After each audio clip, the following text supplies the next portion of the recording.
Good afternoon and welcome to this first weekly update of 2026, brought to you by Treasury One and ETM Analytics. With me today is Andre Sillier, currency strategist at Treasury One. Andre, we start off this new year on some interesting fronts that happened over the weekend, and we saw the US, led by Mr. President Trump, going into Venezuela, doing a little operation there for 4 hours, capturing the current president, Nicolas Maduro, taking him back to the US, and because he's a dictator. We think it's a bigger story. It's all probably about the oil, who controls the oil. Venezuela is the biggest supplier of oil to their biggest buyers, China and Russia. So the US is all about who controls the oil. And can you just give us a little bit of insights about the oil that's available in Venezuela?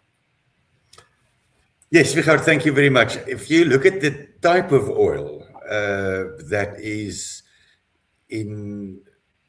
coming from Venezuela, then it's a different type of oil. It's a thicker, sticky, and harder to refine type of oil.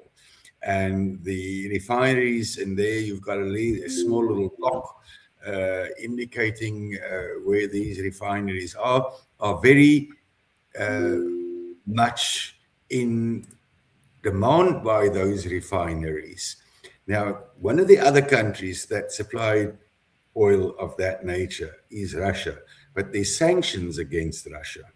Now, if you look at this graph that you've on here now, then this clearly shows you how the demand since the 1980s up to now has increased for this type of oil. And as I've now just mentioned, that was in supply by Russia, but being in war with Ukraine and the sanctions against Russia, you have to find, I want to call it, alternative suppliers of this. And then who better than Venezuela? They're close and everything, and they don't like the leader, and they can blame them, drugs and everything on them, so then you can remove it. However, it does have an impact on the geopolitical situation in the world, because you are interfering in an independent country, and you are capturing a leader of an independent country.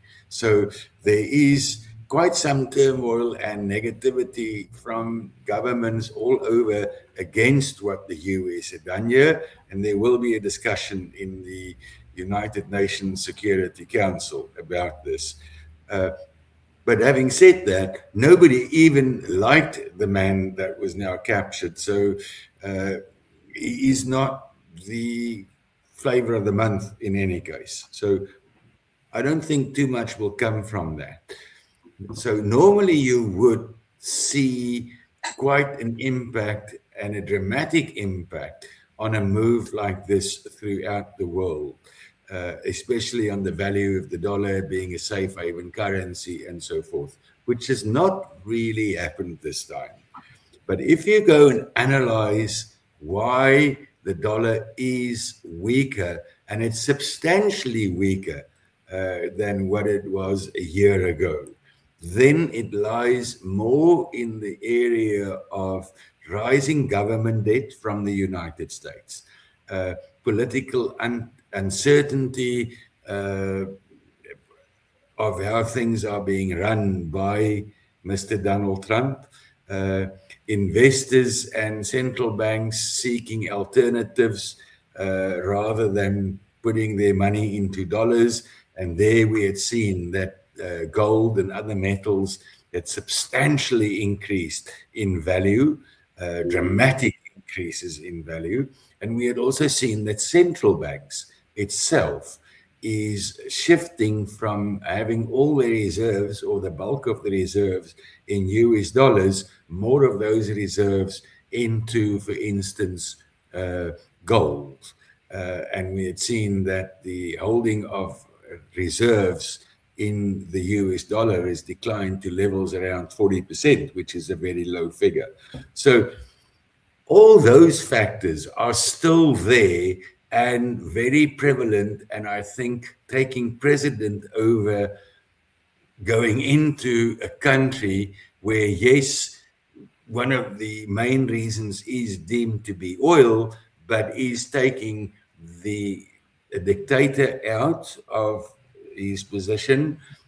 You are taking him out where he is running a country with corruption in a weak economy, the strongest oil reserves in the world, but not very well managed.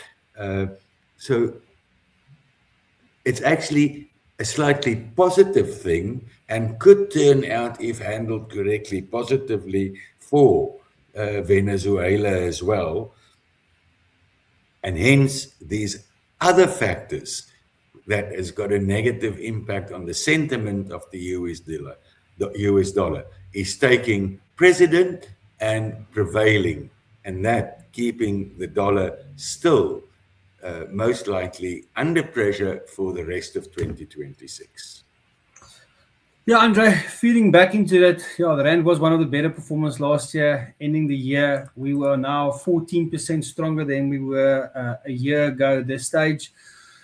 Do we see another 14% move for 2026, or are the Rand looking to bottom out for now, where we're sitting just below the 1650 level at this stage? Okay, Richard, I am not going to say that we're bottoming out. We've just spoken about the US dollar and just said that we expect that to remain under pressure for the remainder of 2026. And if we say that, then there will be a continuation of the impact on the Rand, but I don't think another 14%. I think it will flatten out somewhat, and any strengthening of the currency from here will be at a slower pace. Andre, I say thank you for that. We will watch the data that comes out of this week. Enjoy the first full week of 2026, and we'll be back next week. Bye for now. Thank you very much, Richard.